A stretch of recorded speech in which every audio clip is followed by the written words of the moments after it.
Here are some tips on how you can use context. At the beginning of any meeting, conversation, or training, set the context. This means explain the expectations, the vision, the bigger picture. Explain how things should be done. For example, say, we are trying to standardize our processes across all our stores. In that regard, we have created this form that we would like you to use whenever you log in your customers. These types of things at the beginning of any conversation, training, or meetings would set the context and expectations of what's going to happen and why.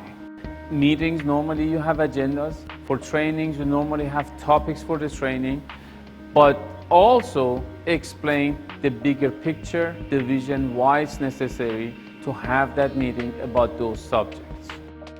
Tip number 2. Under any conversation, make sure to re-clarify the context. Renegotiate and re-explain and make sure that you're on the same page. Many times under the conversation, the topic of the conversation changes. For example, while you are reprimanding an employee, sometimes they say, well, other people do it, why can't I? The reason I did it was because other people did it. The way you clarify that context is to say, thank you for that information. We will get back to that in a second. I would like to hear more about it. However, right now, I would like to know why you did that, your reasoning, and the purpose of this conversation is your actions and not other people's actions. Tip number 3. Define the situations and actions with the correct labels. For example, many times people try to explain a situation or explain their intentions for why they did something. Do not automatically label it as an excuse when people are trying to explain their intentions or their actions. Excuse is very different from explaining why or how things happen or what people's intentions were. Tip number 4. Use the word as.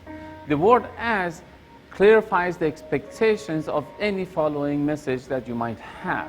For example, you can say, as a father and as a friend, I understand why you want to be more with your kids, why you need to spend more time at home, and things like that. However, as your manager, I have to ask you to fix your attendance issues because we have a production to maintain and we have some responsibilities. You can use the word as a mother, as a father, as a friend, as a co-worker, as a manager, as a human being. You can hear it as soon as you put as in front, the position changes. The expectations that are upcoming in the following sentences changes on how we understand or perceive what's being said to us. However, be very careful how you use the word as.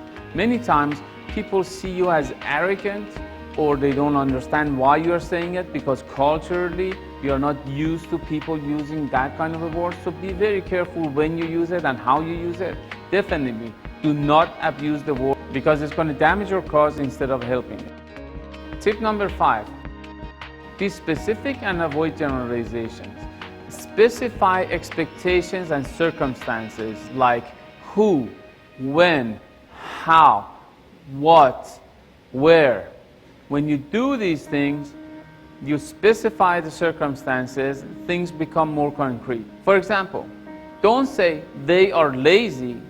Instead, say Pedro did not follow up with his customer this morning. Or say Pedro did not follow up with his last 5 customers this week. This is important because we as human beings, we live in the moment. We live in the specific and we learn from the specific situation. So the more you specify, the better the chances of understanding and rectifying a situation. When we generalize, however, we are being vague. And in a vague situation, we lose a lot of information that could be helpful for us to find the right solution at the right time.